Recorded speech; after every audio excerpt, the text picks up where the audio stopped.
Tonight, we are turning our attention towards something that has been quietly exhausting people who are already trying so hard.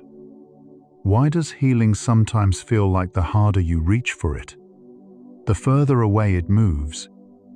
Science has a different story to tell than the one most of us were handed.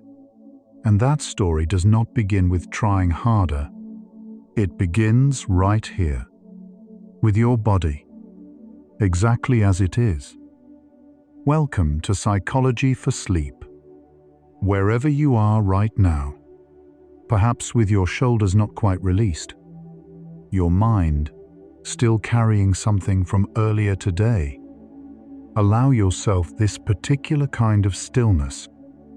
We'll move through 100 relaxing facts about the healing process, from the neuroscience of a nervous system that cannot rest while it is still protecting you, to the quiet science of what actually allows the body to repair, to the tender truth of why stillness is not weakness, but the most active thing a body can do. These quiet journeys through healing science create something rare, a space where exhausted minds are allowed to simply be without having to perform their own recovery. A gentle like, a subscribe, or a soft share helps another person who is stuck tonight find their way here. It brings one more tired soul into exactly the kind of quiet that healing actually needs to begin. Let yourself settle now. Feel where your body is holding tension it forgot to release. Your jaw, your hands, the space behind your eyes. You don't need to solve anything tonight. You don't need to process or understand or arrive anywhere. Let this feel like a room after the last guest has gone. Still, unheld, and finally, only yours. Close your eyes and breathe deeply. You're resting where the quietest rooms hold the most feeling. Let your mind soften into the depth it was always built for. And now we begin. The body has always known how to heal, long before modern medicine, before therapy or neuroscience or self-help. The human body was already running sophisticated repair programs every single night. During sleep, the immune system releases proteins called cytokines that coordinate healing. Damaged tissue is restored. Emotional memories are processed and reorganized. The brain also activates a fluid clearance system, a network of channels around blood vessels, first described in 2012, that appears to work significantly more efficiently than it does during waking hours. Research in mice has suggested the clearance rate may be nearly 10 times higher during sleep. Though scientists continue to refine their understanding of exactly how this system functions in humans, healing, at its most fundamental level, is something the body does automatically, without being asked. The question tonight is not how to make the body heal. The question is what has been getting in the way. For most of human history, healing was understood as rest. Ancient Greek medicine placed rest alongside herbs and diet as the primary conditions for recovery. The Latin word for health, salus, shares its root with the word for safety. To be healthy was to be safe. To heal was to return to a state of protection. This is not a metaphor. It is a physiological description. The nervous system does not distinguish between physical danger and psychological threat in any meaningful way. Both activate the same cascading stress response. And that response, when sustained, directly suppresses the biological machinery of repair. Most people today understand healing as something that requires effort, and there is a reason for that. The culture surrounding recovery, from illness, from grief, from difficult experience, tends to borrow from the logic of productivity, the idea that more input produces more result. But the systems that carry out repair operate on different principles entirely: immune function, cellular regeneration, hormonal balance, the consolidation of emotional memory. All of these are governed by the autonomic nervous system, which runs almost entirely beneath conscious awareness. Effort cannot reach them directly. Something else is needed, and that something is what tonight is quietly about. The autonomic nervous system has two primary branches. The sympathetic branch governs the fight or flight response. The parasympathetic branch governs rest and repair. These two branches cannot both operate at full capacity simultaneously. When the sympathetic system is dominant, resources shift away from digestion, immune function, tissue repair, and reproduction, moving instead towards speed, strength, and vigilance. This is entirely appropriate in moments of acute threat, but the system was not designed to sustain that state for weeks, or months, or years. When ongoing stress keeps the sympathetic branch elevated, healing slows, not because the body has forgotten how, but because the nervous system has concluded it is not yet safe enough to begin. Cortisol is the body's primary stress hormone. In short bursts, it is essential. It sharpens focus, mobilizes glucose, and manages inflammation in ways that allow the body to respond to immediate demands. But cortisol also directly suppresses immune function. Prolonged elevation of cortisol reduces the production of lymphocytes, the white blood cells that identify and address pathogens and damaged cells. A 2024 review published in Brain, Behavior, and Immunity confirmed that chronic psychological stress reduces natural killer cell activity, slows wound healing, and impairs the body's response to vaccination. The body is not failing to heal because of weakness. It is prioritizing survival over repair, exactly as it was designed to do. Inflammation is one of the most misunderstood aspects of healing. It is not the enemy. Acute inflammation is the first step in every repair process the body knows. When tissue is damaged, immune cells flood the area, creating warmth and swelling. This is the body calling for resources. It is the alarm before the work begins. Over time, when this signaling continues beyond what the body needs, the immune system can lose its sense of proportion. It keeps sounding the alarm for a fire that has already been put out. Research now connects this sustained low-level activation with changes in mood, energy, and the body's general sense of ease. The alarm was never meant to run this long, and the body knows it. The vagus nerve carries more information upward, from the body to the brain, than it carries downward. Approximately 80% of vagal fibers are afferent, meaning they send signals from the gut, heart, and lungs up to the brainstem. This means the body is constantly reporting its state to the brain. The felt sense of safety, the quality of breath, the rhythm of the heartbeat, all of these send continuous signals that the brain uses to assess its current level of threat.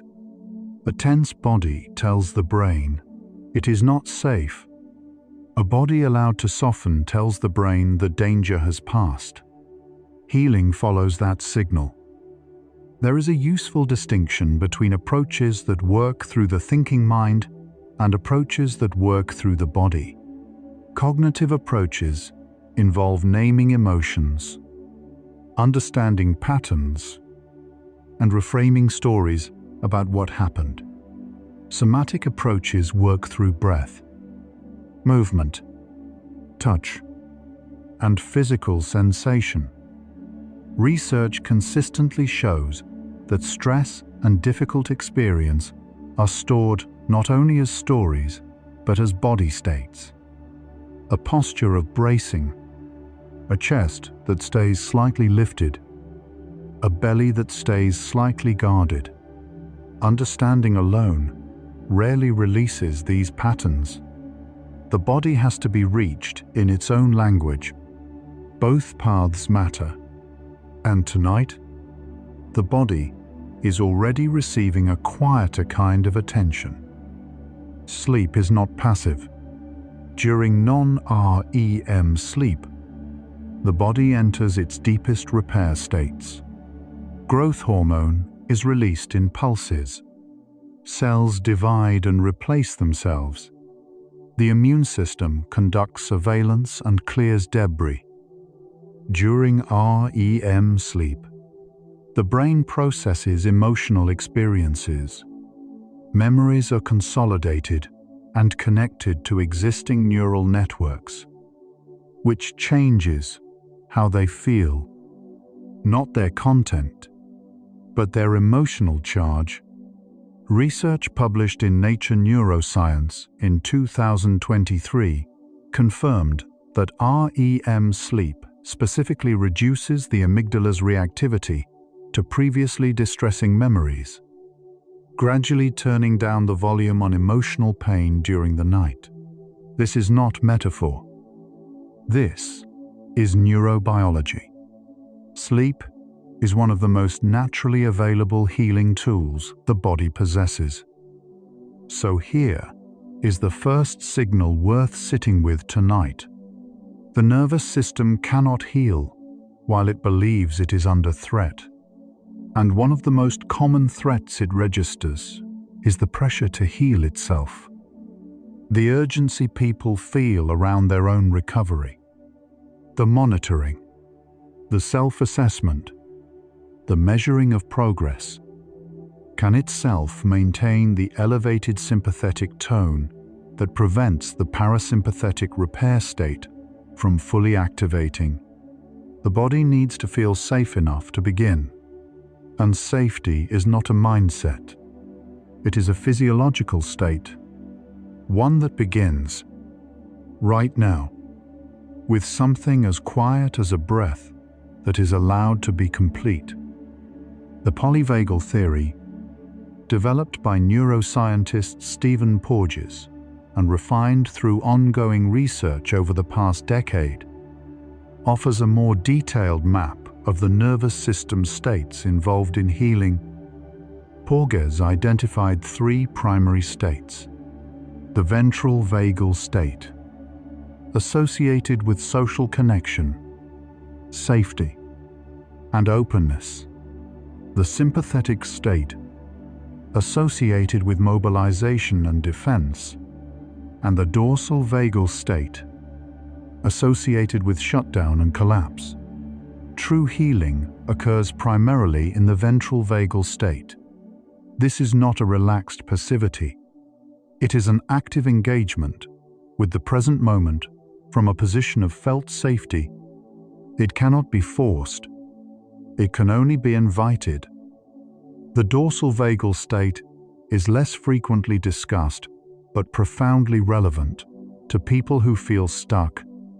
When the nervous system is overwhelmed by chronic stress and cannot sustain the fight or flight response, it may shift into a shutdown state. This feels like numbness, flatness, disconnection, or exhaustion without a clear cause. A sense of watching one's own life from a distance. It is the body's oldest protection, a slowing of all systems to conserve resources. People in this state may pursue healing actively without being able to feel its effects. Because the nervous system is too collapsed to register change, recognizing this state is the first step toward gently moving out of it. The microbiome has a more direct relationship with mental and emotional well-being than was understood even 5 years ago. The gut contains approximately 100 million neurons, a network so complex it can operate independently of the brain, earning it the name the second brain. The gut also produces close to 95% of the body's serotonin, most of it made by specialized cells lining the intestinal wall. Research, published in Cell in 2024, demonstrated that specific bacterial strains in the gut directly modulate the activity of the vagus nerve, influencing the nervous system's baseline stress tone. A disrupted microbiome can chronically elevate the nervous system's threat sensitivity. The state of the gut communicates continuously with the state of the mind. The brain changes physically in response to experience. This property, called neuroplasticity, was once believed to be limited to childhood. Research now confirms it continues throughout life, though it requires specific conditions. The two primary drivers of neuroplasticity are novelty and emotional safety. The brain forms and strengthens new connections most readily when it encounters something new in a state of calm engagement, not when it is under pressure. This means forcing insight or using urgency as a catalyst for growth often works against the very neurological conditions that allow growth to occur. The brain learns best when it feels safe enough to be curious. Interoception is the body's ability to sense its own internal states.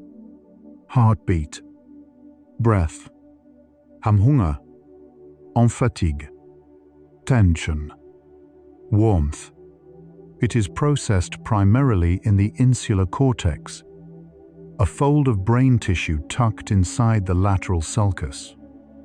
Research published in the Journal of Neuroscience in 2023 found that individuals who had experienced chronic stress often showed reduced insular activity, meaning their interoceptive accuracy was diminished. They had difficulty identifying what they were feeling in their bodies. This matters because interoception is one of the primary pathways through which the nervous system monitors whether it is safe. A body that cannot feel itself accurately cannot register that safety has arrived. The breath is the only autonomic function that can be consciously guided. Heart rate, digestion, and hormone release occur without permission, but breathing can be shaped deliberately, and through that shaping, the nervous system can be nudged from one state toward another. Slow exhalations activate the parasympathetic branch. A breath with an exhale longer than the inhale signals to the vagus nerve that the immediate threat has passed. This is not relaxation technique as self-improvement. It is direct physiological communication with the body's own safety assessment system. The body listens to the breath more reliably than it listens to any thought. The stress response was designed for short-term threats. A predator, a sudden fall, a loud noise in the dark, the cascade of cortisol, adrenaline, and inflammatory signals was meant to last minutes, not months. The human body did not evolve for the kind of sustained, low-grade, unresolvable pressure that characterizes modern chronic stress, financial uncertainty, relational conflict without resolution, grief without ritual, the constant hum of ambient information. Evolution gave us a system designed for acute danger and largely unprepared for the chronic kind. The body keeps trying to resolve what was never designed to be resolved quickly. Memory reconsolidation is a process by which the brain temporarily destabilizes an existing memory when it is recalled, making it briefly open to modification before it is stored again. This was once considered controversial. It is now well established.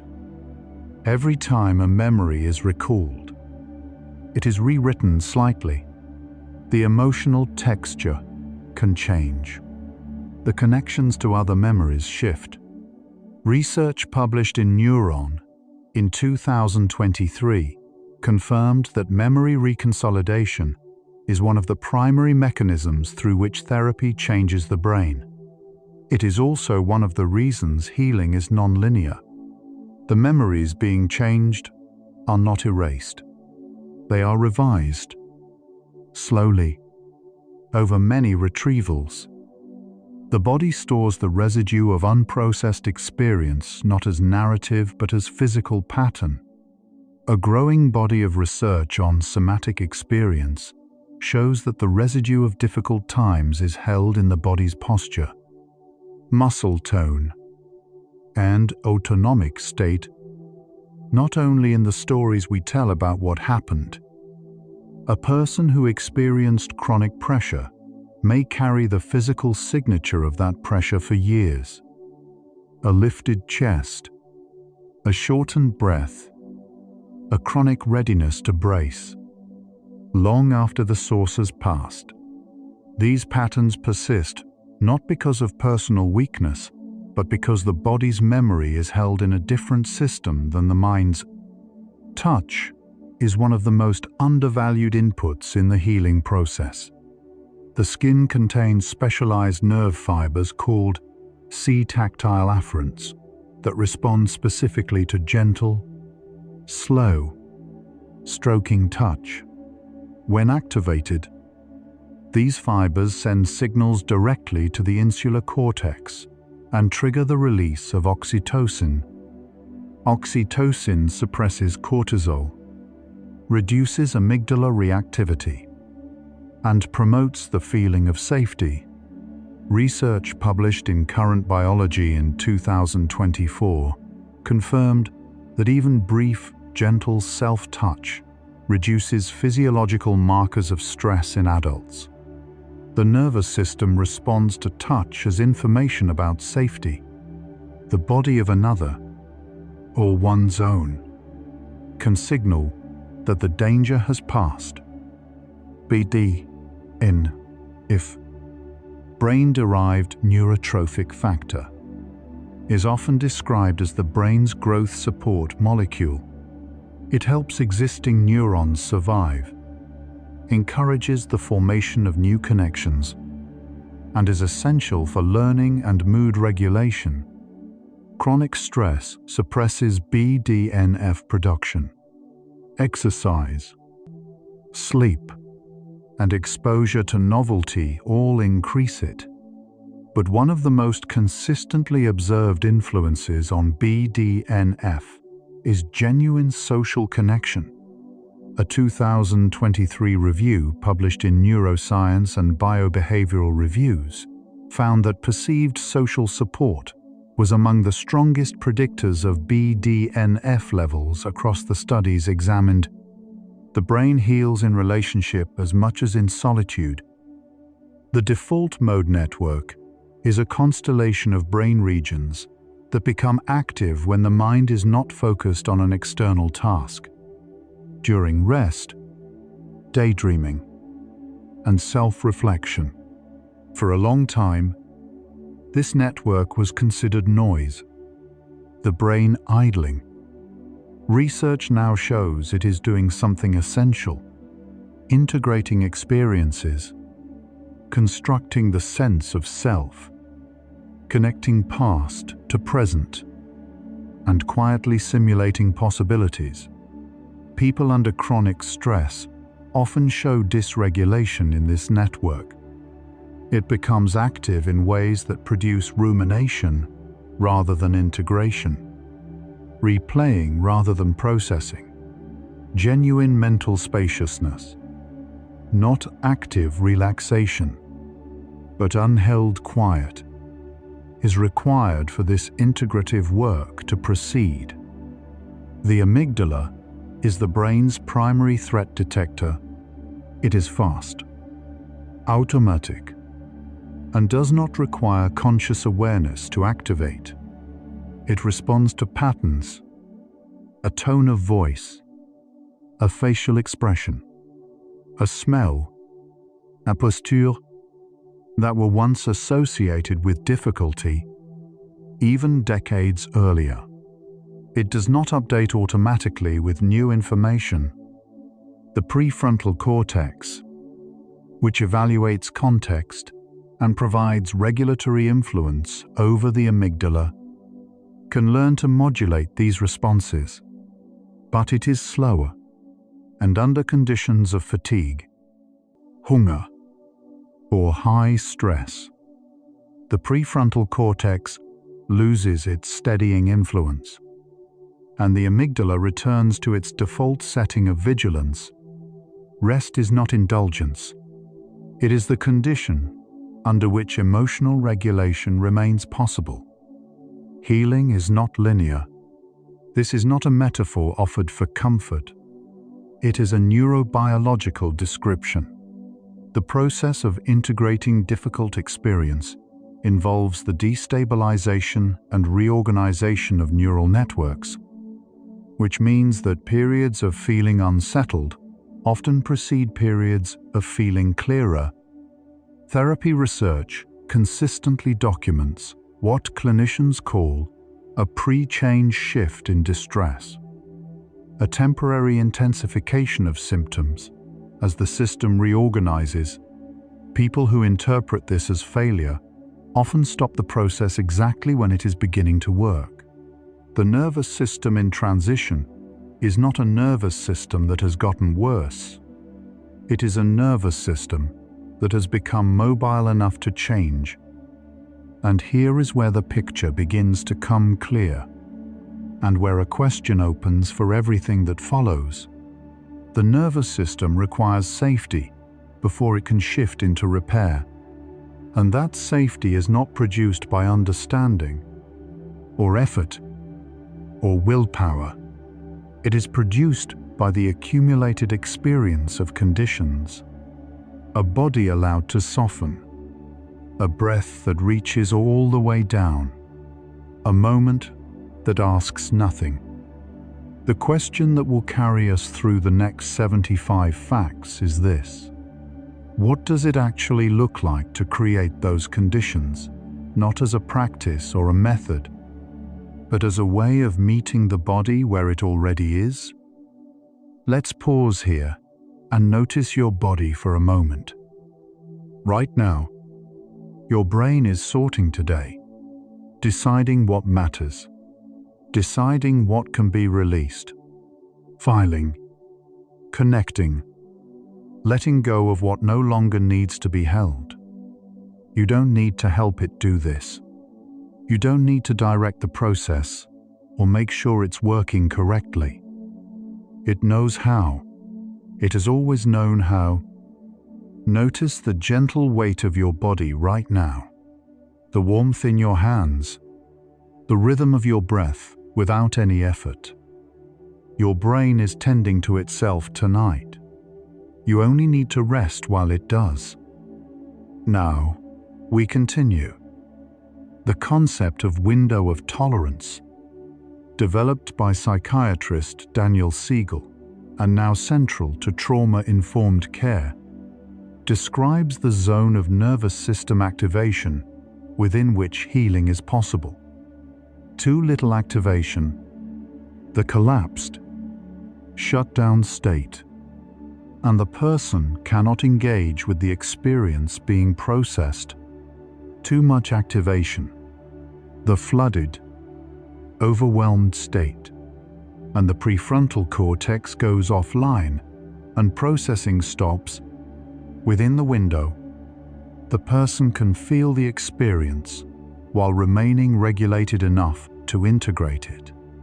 The therapeutic task, and the healing task more broadly, is not to push through but to stay within range.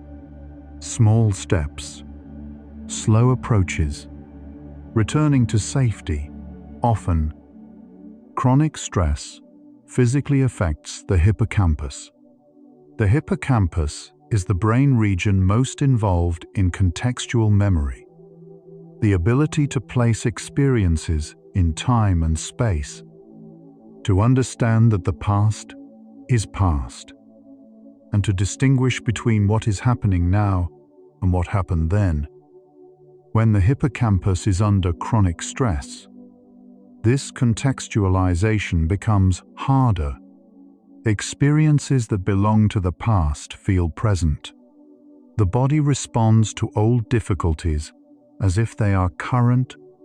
Research from Stanford, published in Neuropsychopharmacology in 2023, confirmed that mindfulness-based interventions that reduced perceived stress were associated with measurable increases in hippocampal gray matter volume over 8 weeks. The brain can rebuild what stress has compressed. Avoidance is one of the most misunderstood aspects of getting stuck. It looks like reluctance or fear of discomfort.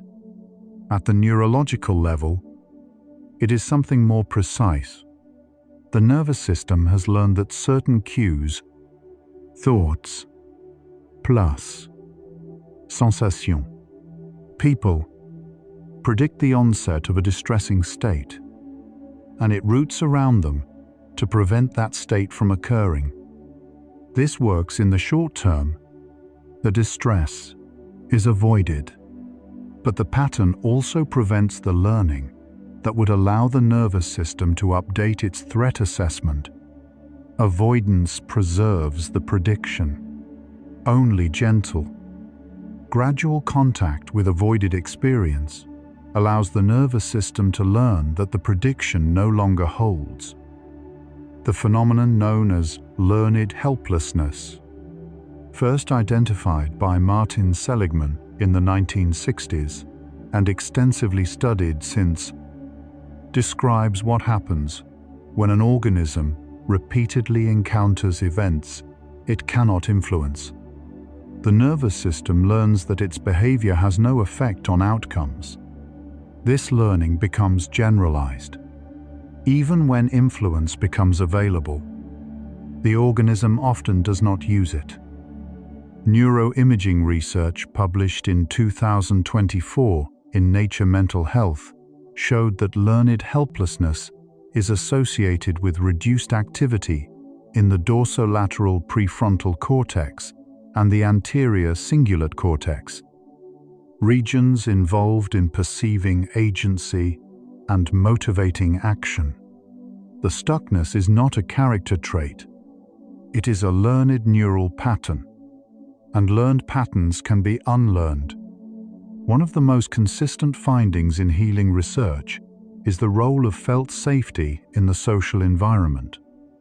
UCLA researcher Shelley Taylor's Tend and Befriend hypothesis, supported by decades of subsequent research, proposes that humans under stress seek connection as a regulatory strategy. The presence of a calm, attuned other person, even briefly, activates the ventral vagal state in someone who is dysregulated. This is called coregulation. Before self-regulation develops in infants, coregulation is the only regulatory pathway available. In adults, self-regulation becomes possible, but co-regulation remains available and powerful. The nervous system heals in relationship. It always has. The language people use to describe themselves during healing matters in ways that the nervous system registers directly. Self-compassionate language. Speaking to oneself with the same gentleness one would offer a struggling friend. Has measurable physiological effects. Research from Kristin Neff's lab, published in Psychoneuroendocrinology in 2023, showed that brief self-compassion exercises reduced salivary cortisol and increased heart rate variability, a measure of parasympathetic activation. Within minutes, the way a person relates to their own suffering is not separate from the healing of that suffering. It is part of the mechanism. Heart rate variability, often referred to as HRV, is a measure of the variation in time between consecutive heartbeats. Higher variability indicates greater flexibility and resilience in the nervous system. Lower variability is associated with chronic stress and reduced capacity for emotional regulation. The vagus nerve is the primary regulator of heart rate variability. Practices that stimulate the vagus nerve: slow breathing, humming, cold water on the face, gentle movement, increase heart rate variability measurably within minutes. This is not a metaphor for resilience. It is the nervous system becoming more adaptable in real time. Rumination is not the same as reflection. Reflection involves engaging with an experience with openness and some degree of distance, observing what happened, what it meant, how it connects to the broader landscape of one's life. Rumination involves repetitively re-experiencing the emotional distress of an event without moving through it. Research consistently shows that rumination maintains elevated cortisol, increases amygdala reactivity, and suppresses immune function. It is not processing, it is replaying. The distinction matters because people often believe they are healing while ruminating, because they are engaged with the material, but engagement without movement through can increase rather than decrease the nervous system's burden. Grief, one of the most universal human experiences, follows a neurological process that has been increasingly mapped over the past decade. Early grief activates the same brain regions that process physical pain. The anterior cingulate cortex, which is involved in error detection and conflict monitoring, stays elevated in early grief. The brain keeps searching for the person who is no longer there, registering the mismatch as something to be resolved. Over time, in most people, the brain reorganizes its internal model of the world to accommodate the loss. This reorganization requires time, social connection, and the capacity to move between engaging with the loss and resting from it. The nervous system habituates to almost everything, including healing practices. Meditation that once induced a noticeable shift may eventually produce less effect, not because the practice has stopped working, but because the nervous system has incorporated it as the new baseline. This habituation is not failure, it is adaptation. The body has moved the baseline toward calm. The practices have done their work. The challenge for people committed to healing is recognizing when a plateau is actually progress, not stagnation. What once required effort has become ordinary. That is the goal. The science of awe, the emotion triggered by encountering something vast, complex, or beautiful beyond ordinary comprehension, has emerged as a meaningful area of healing research. A 2023 study published in Emotion found that brief experiences of awe reduced inflammatory cytokines, the chemical messengers of the immune system's stress response. Awe also temporarily quiets the self-referential chatter of the default mode network, producing a state that researchers describe as the small self, a sense of one's ordinary concerns receding in the presence of something larger. Nature, music, art, and the night sky have all been shown to produce this state. The body changes in the presence of beauty. Sleep and emotional healing are inseparable.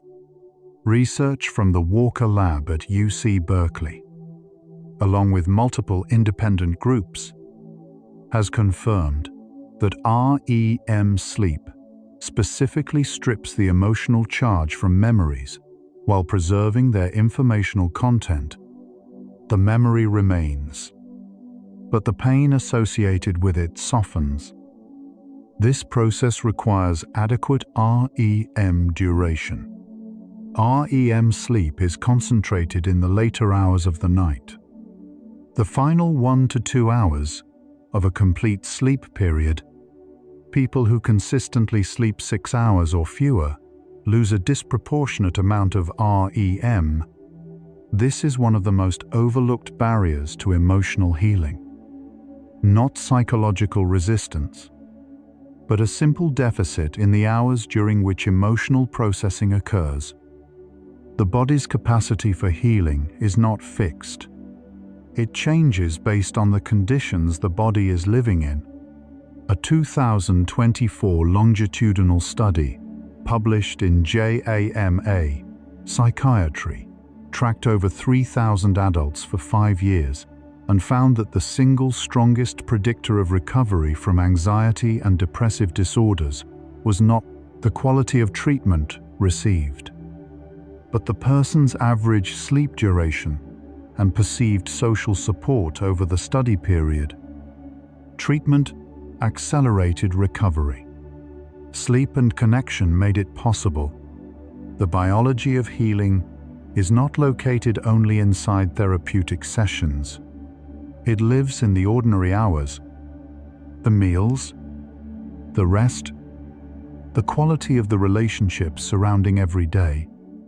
The concept of post-traumatic growth, the documented phenomenon of people developing greater psychological depth and relational openness following severe adversity, has been examined in research for over 3 decades. It is real. It is not universal. And the research is clear that it does not emerge from the suffering itself, but from the processing of the suffering in conditions of adequate support and safety. Growth does not come from pain. It comes from the integration of pain in an environment where the person feels held enough to be changed by what happened, rather than only depleted by it. This is the evidence. Taken together, the nervous system has a precise set of conditions under which healing occurs: safety, regulation, connection, rest.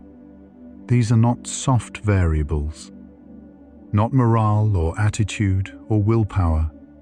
They are physiological requirements, as specific as the conditions a cell needs to divide or a wound needs to close.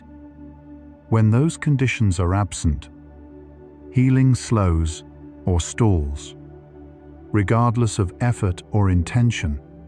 When those conditions are present, the body proceeds. This is not a failure of the person. This is biology. And tonight, right here, the conditions are already shifting. You're still here, still listening, still somewhere between thinking and resting. Take one slow breath. Your brain is doing exactly what it was built to do tonight. Sorting, releasing, quietly reorganizing without being asked. We'll keep going together, gently. Not all approaches to healing work the same way for all nervous systems. This is one of the most important and underappreciated truths in current psychological research. Individual differences in the autonomic nervous system, baseline vagal tone, stress reactivity, genetic variation in serotonin transport, mean that practices shown to be helpful on average may be unhelpful or even counterproductive for a particular individual. Mindfulness, for example, reduces anxiety and supports healing for most people. But research published in Perspectives on Psychological Science in 2023 documented that for a meaningful subset of people, particularly those with certain stress histories, sustained inward attention can increase distress rather than reduce it. There is no single path. The therapeutic relationship, the quality of the connection between a person and their therapist, consistently emerges as the strongest predictor of therapeutic outcome. Across all modalities studied, more predictive than the specific technique used, more predictive than the number of sessions. The nervous system does not heal in response to information alone.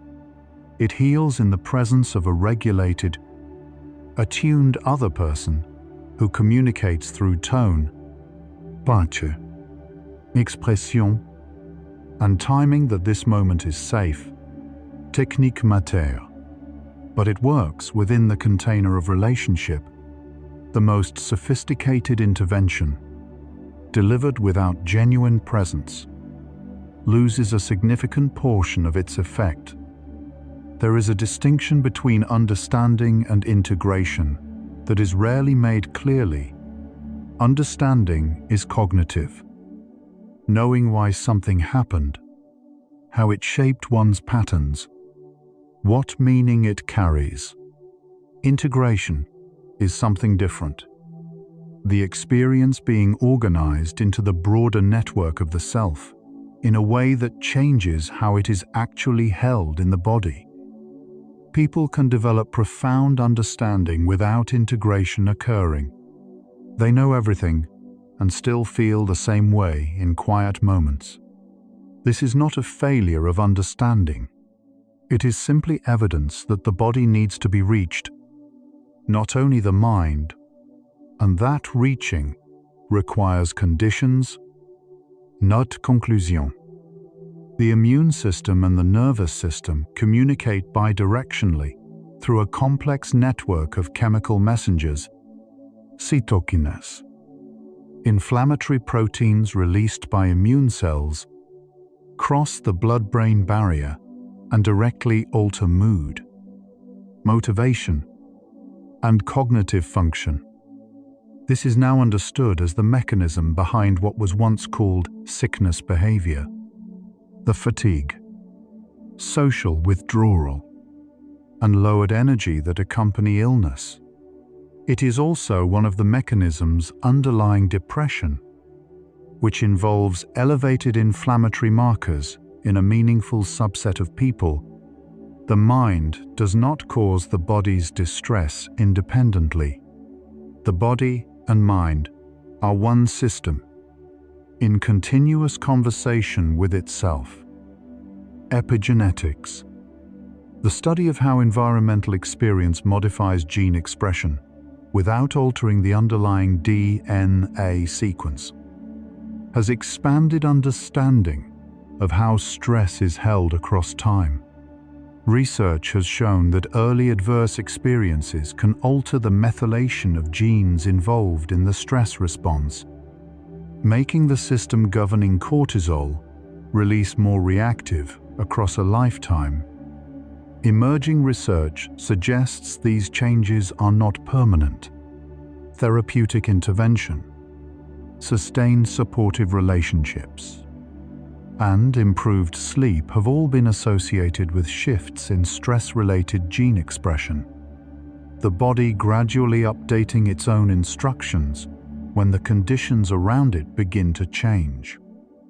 Movement is one of the most reliably available biological supports for mental health and healing, with effects that are now understood mechanistically rather than simply observed. Aerobic movement increases BDN, reduces inflammatory cytokines, improves heart rate variability, and supports the regulation of the body's stress response systems.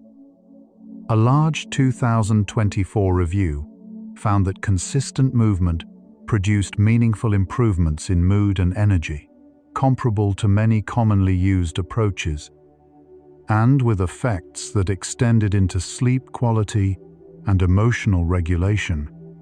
But the research also notes that the type, intensity, and social context of movement significantly shape its effects. Movement is helpful, but only movement the body is willing to do. The experience of chronic pain, whether physical or emotional, can involve a process in which the nervous system becomes progressively more sensitive to a given stimulus over time. A pain signal that was once appropriate to an injury continues to be generated long after the tissue has healed. The signal is not false. It is produced by a nervous system that has reorganized around the expectation of pain. This understanding has transformed pain medicine and is increasingly applied to emotional healing. The prolonged difficulty after a loss or a period of sustained stress is not always only about the original wound. Sometimes it is about a nervous system that has organized itself around expecting to hurt. The role of meaning in healing has been documented across multiple research traditions. The ability to find or construct meaning in suffering is associated with faster recovery, greater resilience, and lower rates of lasting distress following adversity. Neurologically, meaning activates the prefrontal cortex and dampens amygdala reactivity. It shifts the brain from threat detection toward perspective taking. Meaning does not remove pain. It changes the relationship of the self to the pain. It positions the person as the one who has experienced something rather than as the experience itself. One of the most consistent findings in healing research is that acceptance of painful experience, rather than resistance to it, tends to support its eventual resolution. When people attempt to suppress unwanted thoughts and feelings, the suppression itself can increase the frequency and intensity of those thoughts, a well-documented pattern in cognitive research. Healing does not require fighting what hurts. It requires allowing what hurts to be present without struggling against its presence. This is not the same as giving up. It is the very specific act of no longer using energy to push against what is already here. Halfway through tonight's journey, the answer to the central question is beginning to take shape. Why do people get stuck in healing? Because the conditions for healing have not yet been established. The nervous system requires safety, regulation, connection, and rest before it can shift into the parasympathetic state in which genuine repair occurs. Effort directed at healing can, in certain circumstances, maintain the arousal that prevents it. The body is not defective. The biology is not broken. The missing piece is not more work or deeper insight. It is permission from the self to the body. that right now, nothing needs to be resolved, and that tonight, simply being here in this quiet is already enough. And imagine this for a moment. The memory you believe most strongly, the one that feels most solid, most fixed, is actually reconstructed each time you recall it. Right now, in this quiet, your brain is rewriting, smoothing edges, connecting things that had no connection before, building new pathways through old material. You don't have to direct this. You don't have to decide what changes and what stays. The brain is doing its oldest and most careful work right now. Tonight is part of that draft, a gentler draft than yesterday. Now we continue the journey. The state that allows healing is called ventral vagal activation, or in simpler terms, a felt sense of safety and connection. It has specific physiological signatures. Heart rate variability increases, breathing slows and deepens, facial muscles relax, the voice softens in pitch, the eyes take in a wider field of vision, digestion resumes, the immune system returns to its resting function.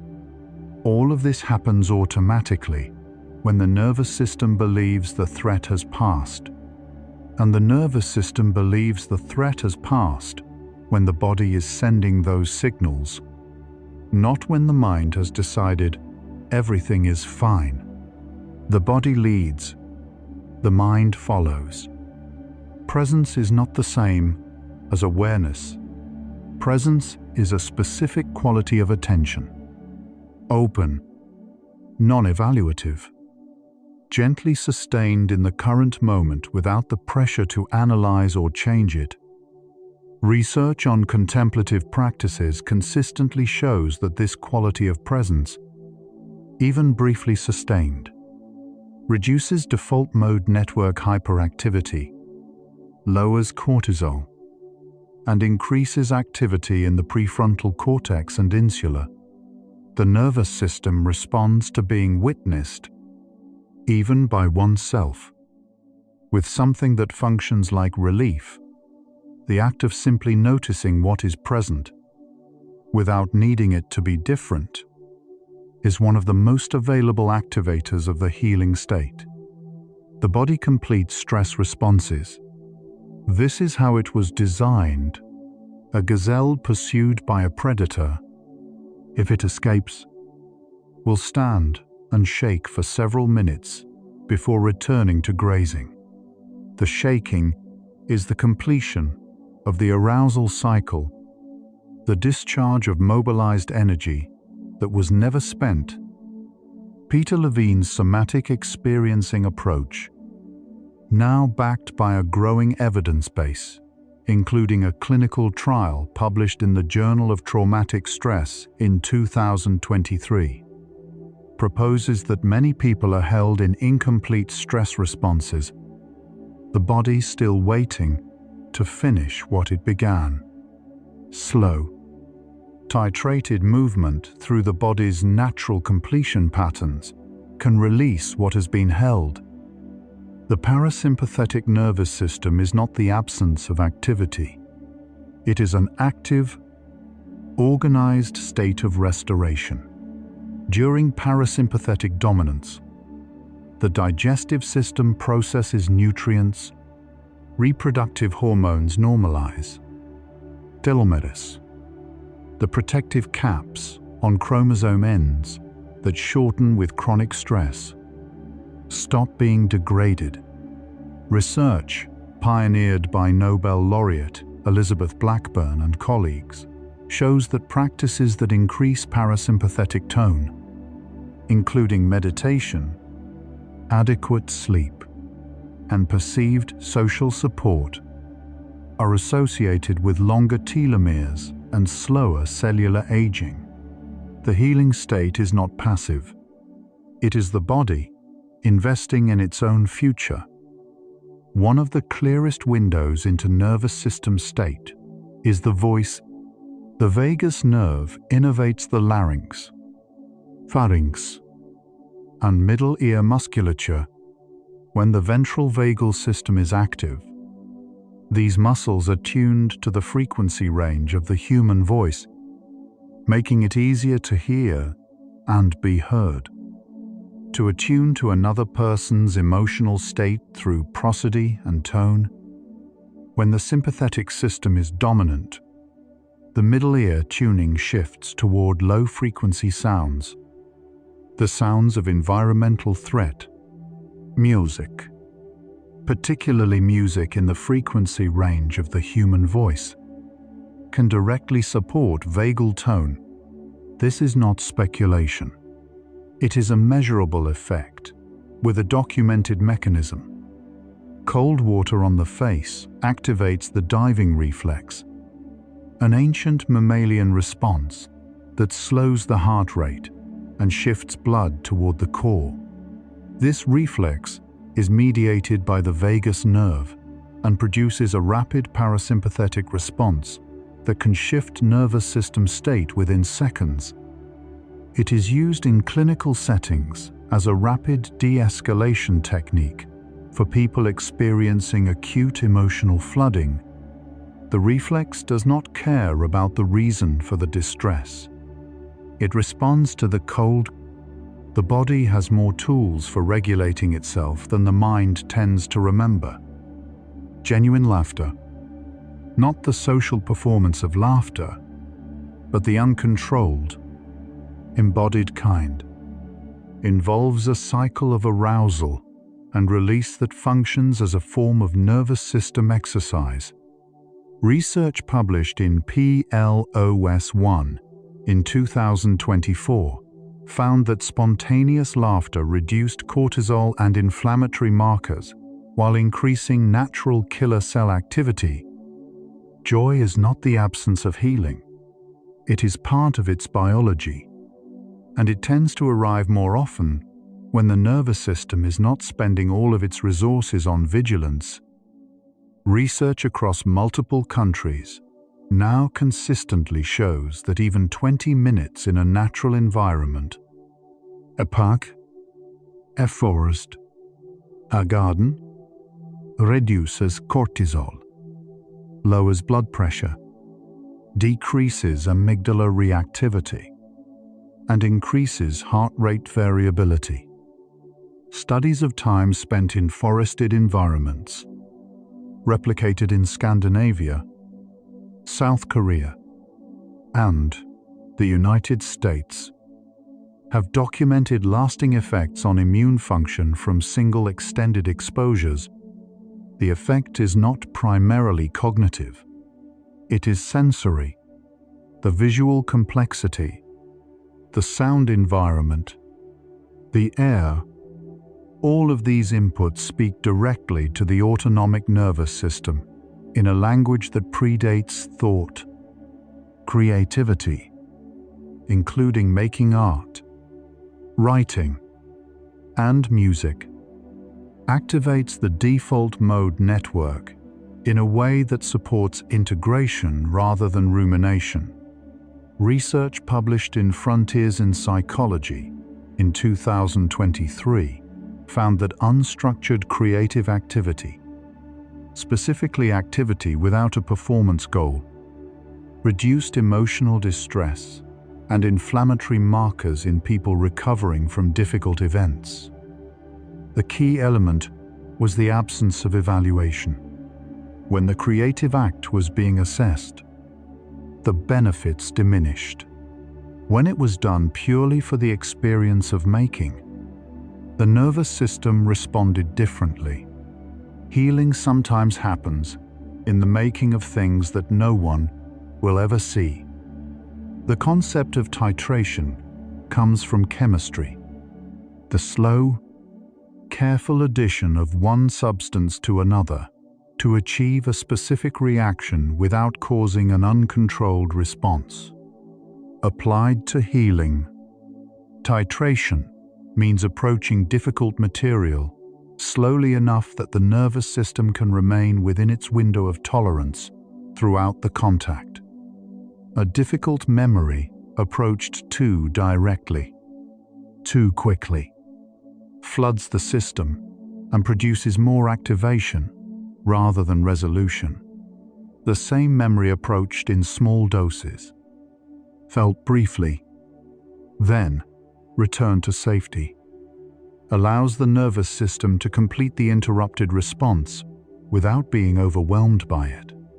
Slow is not weak. Slow is the rate at which genuine change can occur. The nervous system does not respond to logical argument. It responds to experience. This is why understanding that something is irrational does not stop it from happening. The fear response does not need to be rational to be real. Understanding why a response occurs does not prevent the response. What changes the response is a new experience. Accumulated experiences of being in the previously difficult situation and remaining regulated, being with the previously avoided feeling and surviving it, being seen in the previously hidden vulnerability and not being abandoned. The nervous system learns through repetition of safety, not through insight. Movement practices that involve synchronized breath and body attention have accumulated a meaningful research base over the past 5 years.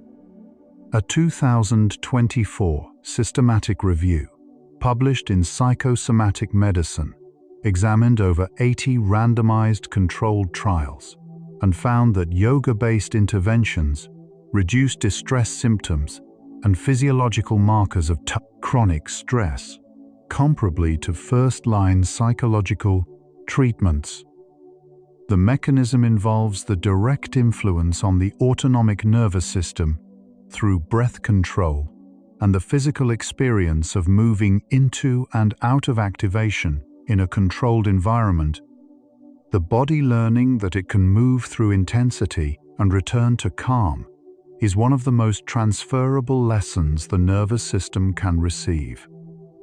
Sleep architecture changes during recovery from psychological stress. In acute stress, the proportion of REM sleep often increases. The brain, faced with more emotional material than usual, devotes more processing time to it. In people with lasting stress responses, this increase can be accompanied by vivid or distressing dreams, understood as incomplete attempts at emotional processing. Effective support for difficult experience is associated with a gradual normalization of REM sleep, including a reduction in nightmare frequency and intensity. As the material is integrated, the quality of sleep is a sensitive and often overlooked indicator of the nervous system's progress. Gratitude has a neurological mechanism, not just a cultural one. Expressing gratitude activates the medial prefrontal cortex and the anterior cingulate cortex, regions associated with empathy and interpersonal connection. It also reduces activity in the amygdala and insula, regions associated with threat processing. A 2023 study in cerebral cortex found that individuals who wrote brief gratitude notes for 8 weeks showed structural changes in the medial prefrontal cortex, comparable to those seen after sustained mindfulness practice. The brain takes gratitude seriously at the level of architecture. The stuck feeling in healing is itself a nervous system phenomenon, not a character failure. It has a name: functional freeze. It occurs when the nervous system has been activated chronically enough that it oscillates between low-grade mobilization and partial shutdown, never fully resolving into either state. and unable to access the ventral vagal window in which processing and repair occur. It feels like trying, but nothing moving, working, but not arriving, being awake and also tired in a way sleep does not fix. The recognition that this is a physiological state, not a personal failure, is often the beginning of its resolution. Time alone does not heal. Research consistently shows that the passage of time in the absence of changed conditions does not reduce lasting distress, does not lower inflammatory markers, and does not reorganize the nervous system's threat patterns. What heals is the processing of experience within changed conditions, conditions that include safety, regulation, and connection. Time provides the container, but the work, even when it is the work of simply resting, requires the conditions to be present. The most healing use of time is often the quietest. Somatic markers, the body's physical signals that accompany decision-making and emotional evaluation, were documented by neuroscientist Antonio Damasio in research that transformed understanding of how cognition and feeling interact. Damasio's patients with damage to the ventromedial prefrontal cortex, which integrates physical and emotional information, lost the ability to make decisions effectively, not because they could not reason, but because they could not feel the body's response to the options being considered. The body's intelligence is not inferior to cognitive intelligence. It is a different kind, operating faster and with access to information the conscious mind never receives. Healing involves learning to trust both. Breathwork practices, particularly those involving extended exhalation, have shown measurable effects on autonomic regulation in a growing body of peer-reviewed research. Research published in Cell Reports Medicine in 2023 from a Stanford Medicine research team studied 3 different daily breathing exercises compared with mindfulness meditation across 1 month. The exhale-focused approach, 2 slow inhales followed by a long, complete exhale, produced greater improvements in mood and physiological calm than mindfulness meditation over the same period. The body's own respiratory reflex, when consciously employed, changes the direction of the nervous system in real time.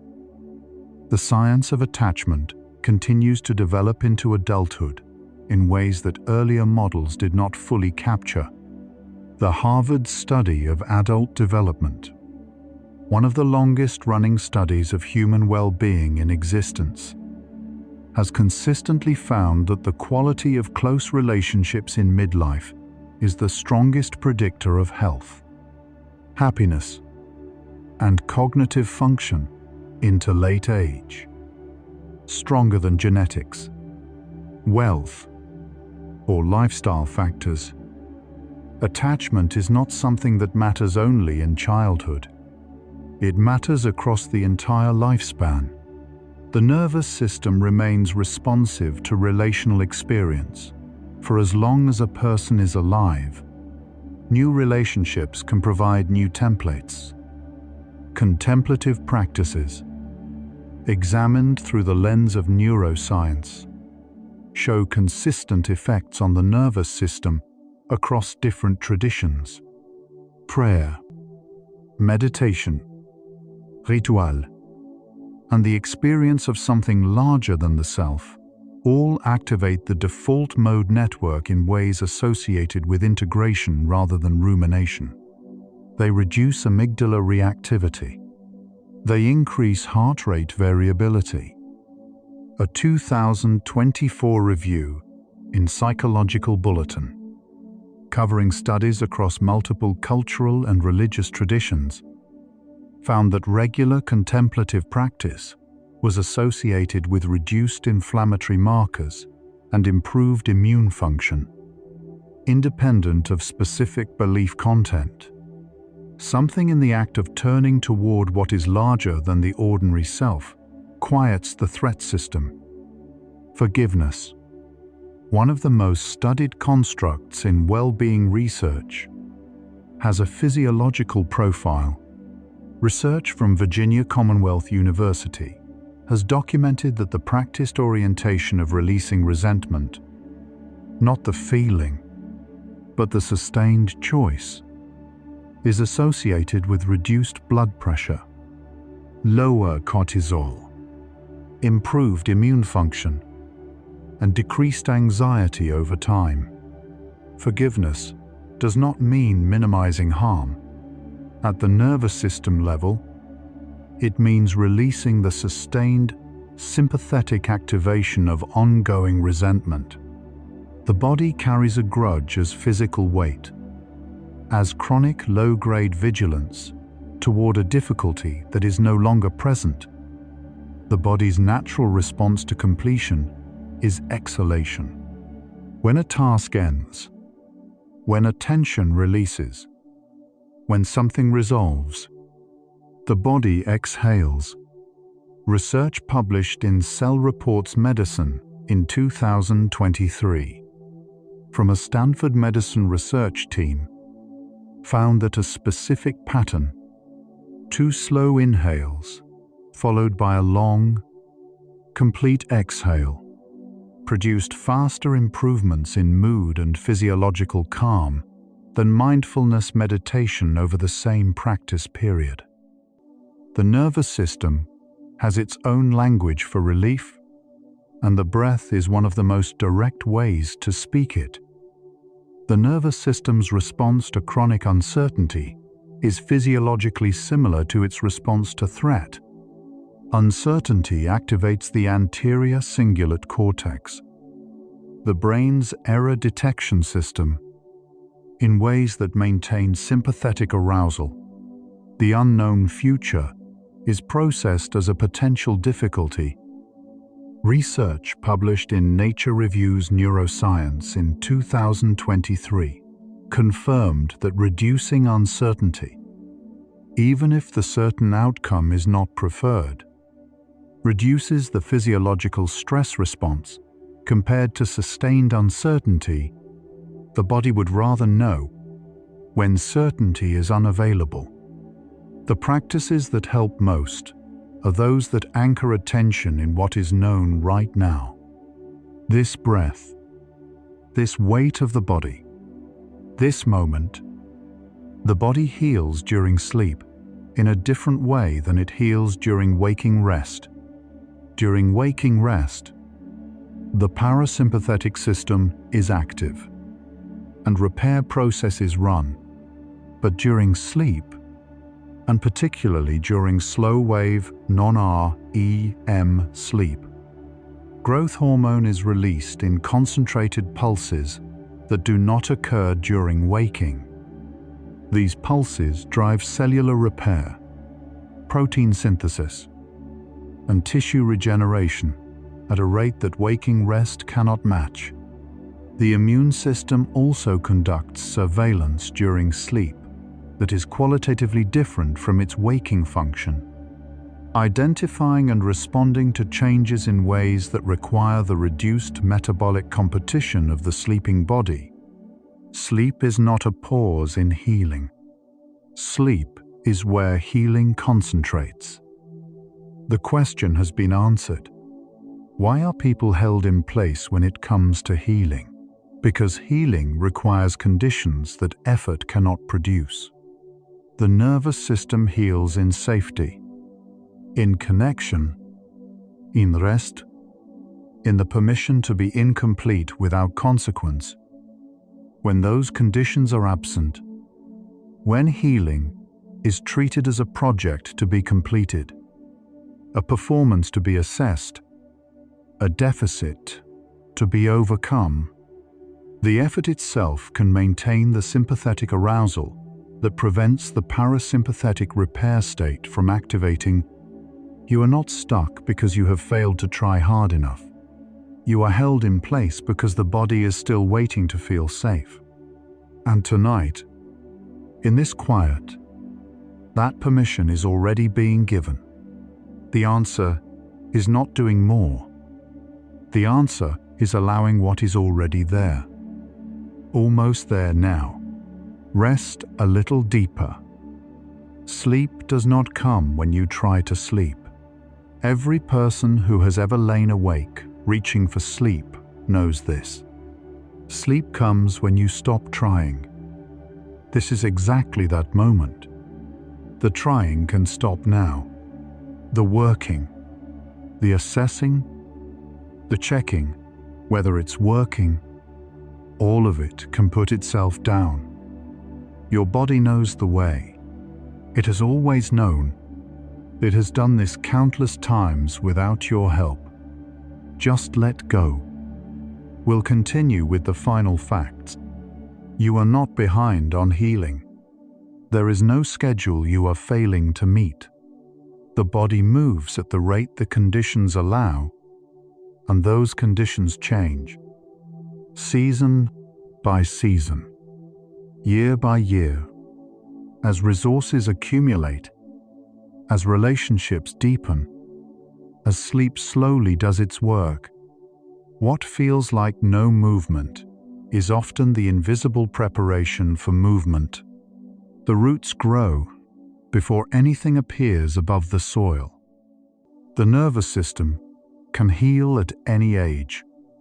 Neuroplasticity continues into late life. The specific form of learning may shift with age, but the capacity to be changed by experience, by safety, by relationship, by rest, does not disappear. Research from the Max Planck Institute, published in 2024, found measurable changes in hippocampal volume in adults, over 60 following 8 weeks of mindfulness practice. The brain remains available to be shaped by what it experiences.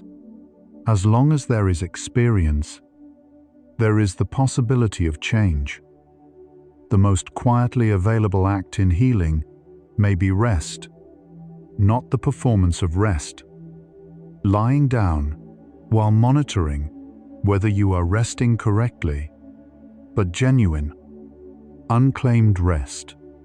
Time that belongs to no one and no outcome. Rest that does not have to justify itself. The nervous system in genuine rest is not idle. It is consolidating, reorganizing, and quietly completing what was interrupted. Rest is not recovery. Rest is where recovery happens. Tears are not weakness. They are a biological mechanism. Emotional tears, as distinct from reflex tears produced by irritants, contain stress hormones, including cortisol. The act of crying actively removes these hormones from the body. Research from Tilburg University has documented that emotional crying produces a measurable parasympathetic shift in the minutes following the cry. The body designed crying as a way to complete a stress response, discharge emotional activation, and return to baseline, allowing it retains what it was designed to release. Animals shake after threat. Humans do too. Sometimes, when the nervous system is allowed to complete what it started, the trembling that can accompany the release of deep muscle tension is the body discharging mobilized energy that never found an outlet. It is not a sign of instability. It is a sign of movement, of the body doing something it was waiting to do. People who encounter this for the first time in somatic settings often describe the experience as unexpected, and then as relief. The body knew what it needed. It was only waiting for permission. You can inherit the capacity for healing as surely as you can inherit a predisposition to stress. Research shows that compassionate caregiving in early life produces measurable changes in stress response gene expression that persist across the lifespan. People who received attuned, consistent care in childhood tend to have lower baseline cortisol and more resilient immune function across their lifetime. But research also shows that new experiences of consistent care in therapeutic relationships, in close friendships, in one's own practices of self-compassion, can produce similar shifts in adulthood. What was not received can still be built.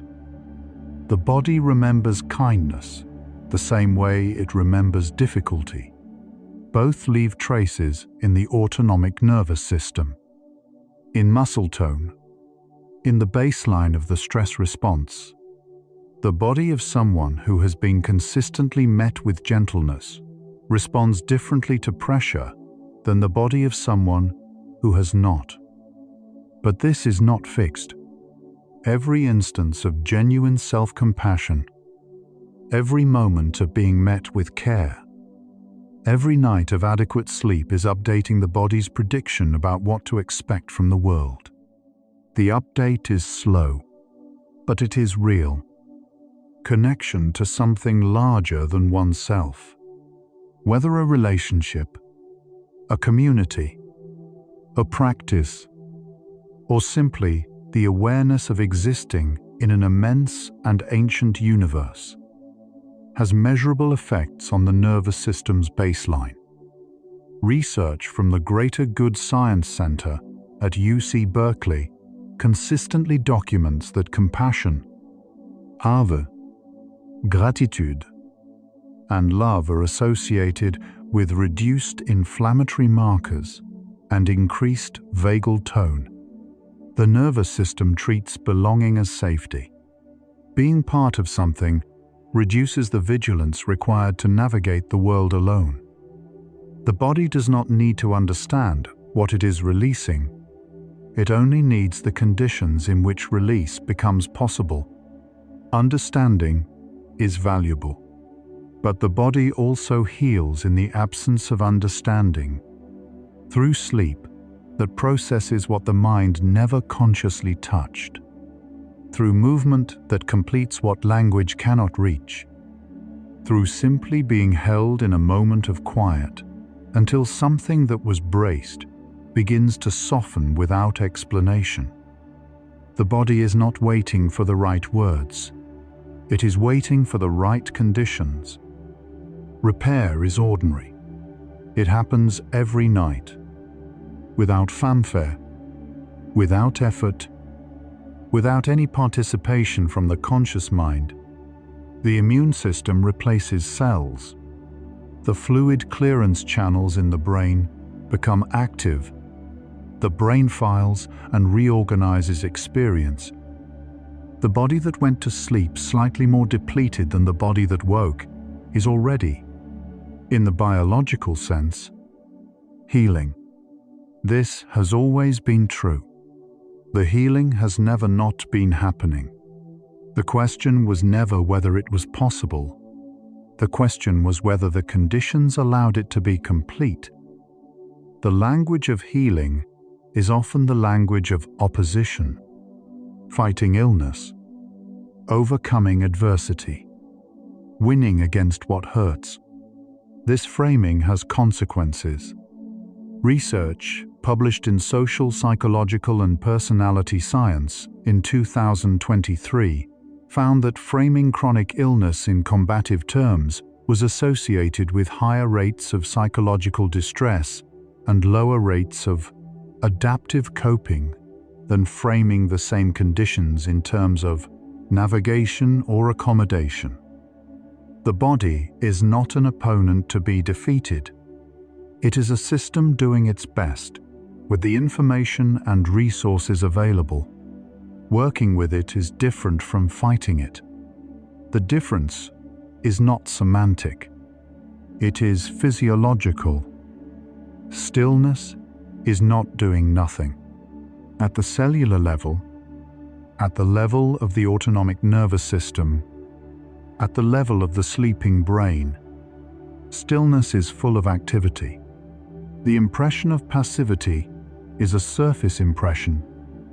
Beneath it, the body is working, sorting, rebuilding, adjusting its predictions, clearing what accumulated, strengthening what matters, letting go of what has been held beyond its useful time.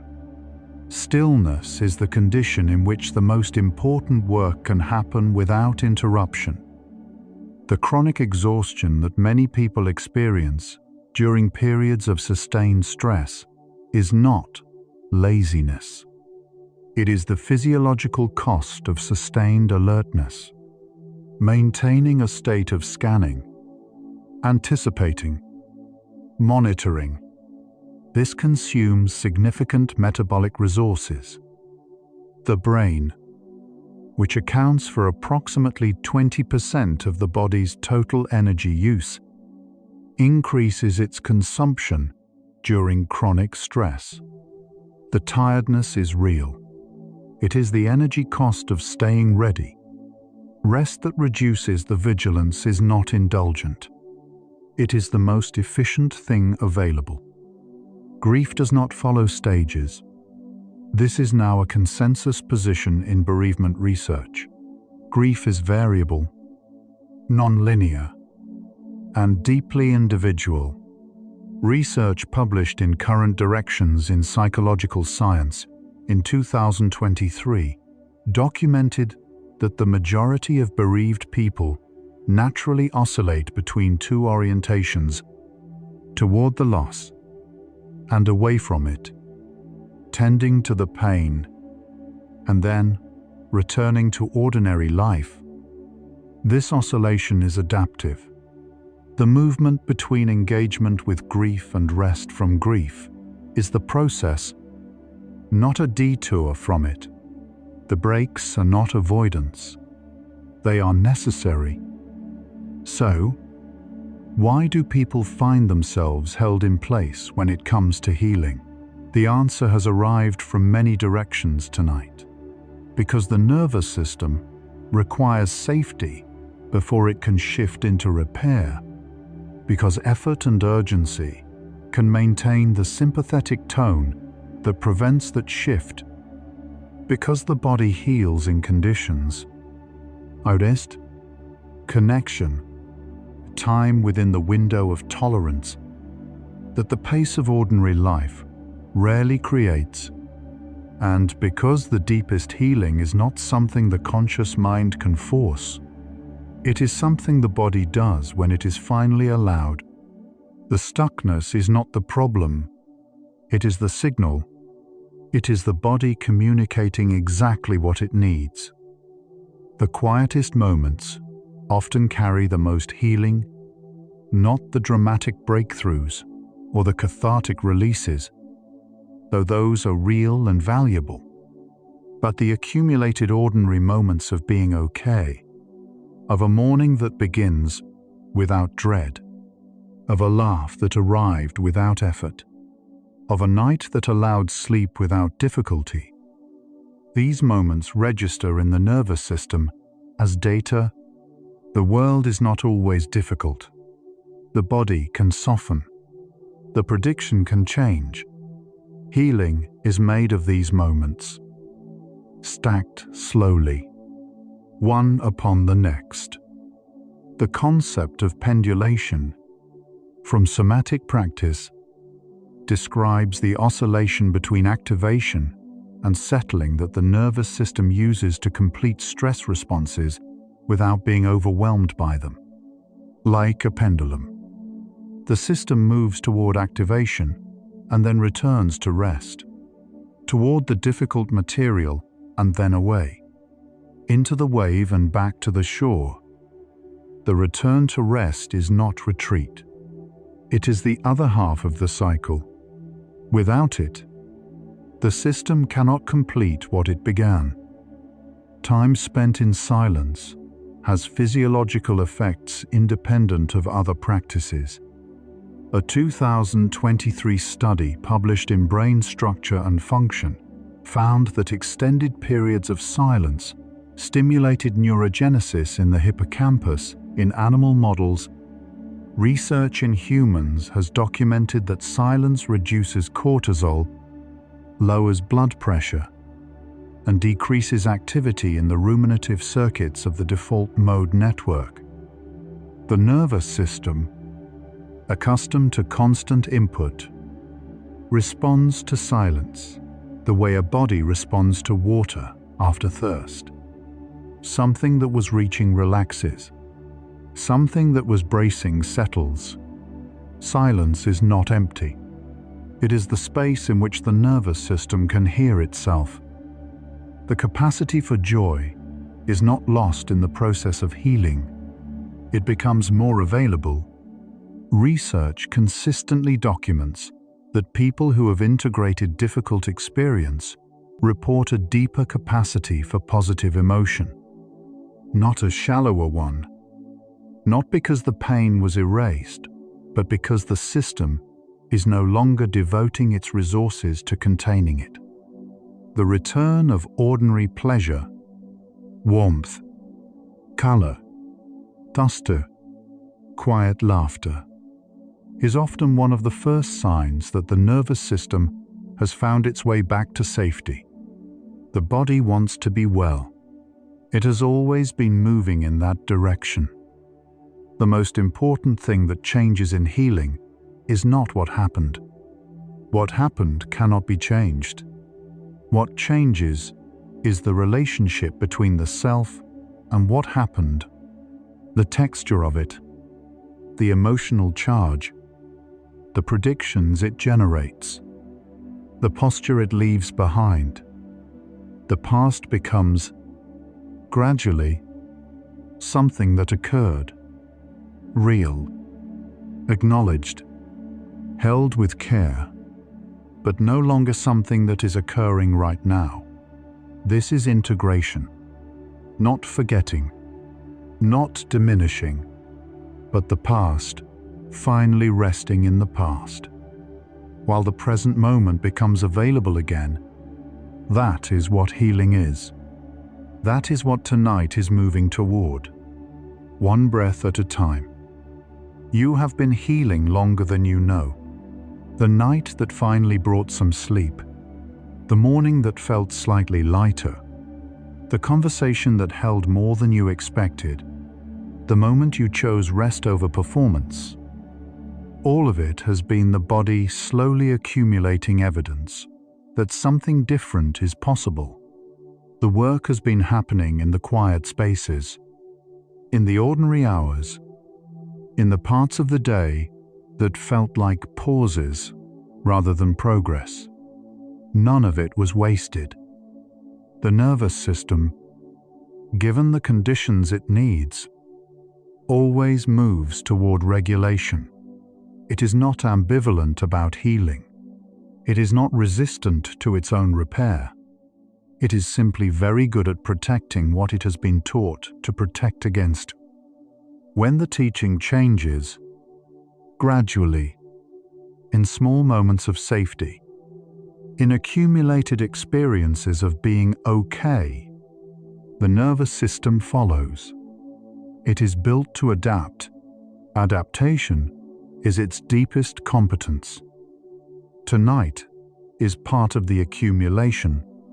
This quiet, the slow weight of the body settling, the breath that does not have to accomplish anything, all of it is being registered by a nervous system that is constantly updating its picture of the world. And what it is learning right now is something simple: that this moment is safe, that rest is available, that nothing is required. Each time that learning occurs, it becomes slightly easier for the body to find its way back here. The path is worn a little deeper. The return becomes a little more possible. Healing is not arriving somewhere. It is a direction, an ongoing orientation of the body and the nervous system toward safety, toward connection, toward the capacity to be present in the current moment without being pulled entirely into the past or the future. There is no destination at which healing is complete and the self is finished. There is only the gradual accumulation of capacity to feel more, to rest more fully, to be with what is, without needing it immediately to be different. That capacity grows with each night, like this one, with each breath that reaches a little further than the one before. The real answer to why you find yourself held in place when it comes to healing is this: you were never as stuck as it felt. The body was always working. The nervous system was always recalibrating. The processes of repair were running through every sleep, every quiet moment, every time someone held space, every breath that reached a little further than the one before. The feeling of being held in place was the nervous system still in protection, still scanning, still bracing, still not quite willing to believe the difficulty had passed. And what changes that is not more effort. It is this, precisely this, a quiet hour, permission to rest, the slow recognition that right now, nothing needs to be fixed, because the body already knows how to find its way home. And so, our quiet journey through the healing process comes to a gentle close. We began with the paradox at the center of everything.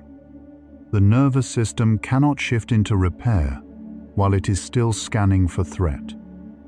And the act of trying too hard to heal can become the very thing that maintains the state it is trying to resolve. We traveled through 100 facts to find what actually creates the conditions for change. And we arrived at fact 100. The recognition that the body was always working, that the feeling of being held in place was itself a form of protection, and that what was needed was never more effort, but the particular kind of permission that this quiet hour has been quietly offering all along. From the body's ancient fluid clearance system, working through every night of sleep, to the nervous system's search for a signal that the difficulty has finally passed, we glimpsed how much is always happening in the spaces that feel like nothing at all. Healing reminds us that the body is not a project to be completed. Much of the most important repair happens in silence, in the ordinary hours, in the spaces between effort. The nervous system reveals its own particular kind of patience. It does not rush toward wellness, but it does not abandon the direction either. Without rest, without the felt sense of safety, even briefly, the path narrows. By allowing rather than doing, we find something that was always closer than the searching suggested. In these final minutes, take the deepest breath you can, as deep as possible. Think about unity, the nervous system you have been carrying today, scanning, protecting, trying, is the same system that knows how to sleep, the same system that has always known how to repair, the same system that held you through every difficult thing that came before tonight. There is no separation between the you that has been trying and the you that is allowed to rest. They are one body, one nervous system, one being that has been doing its best.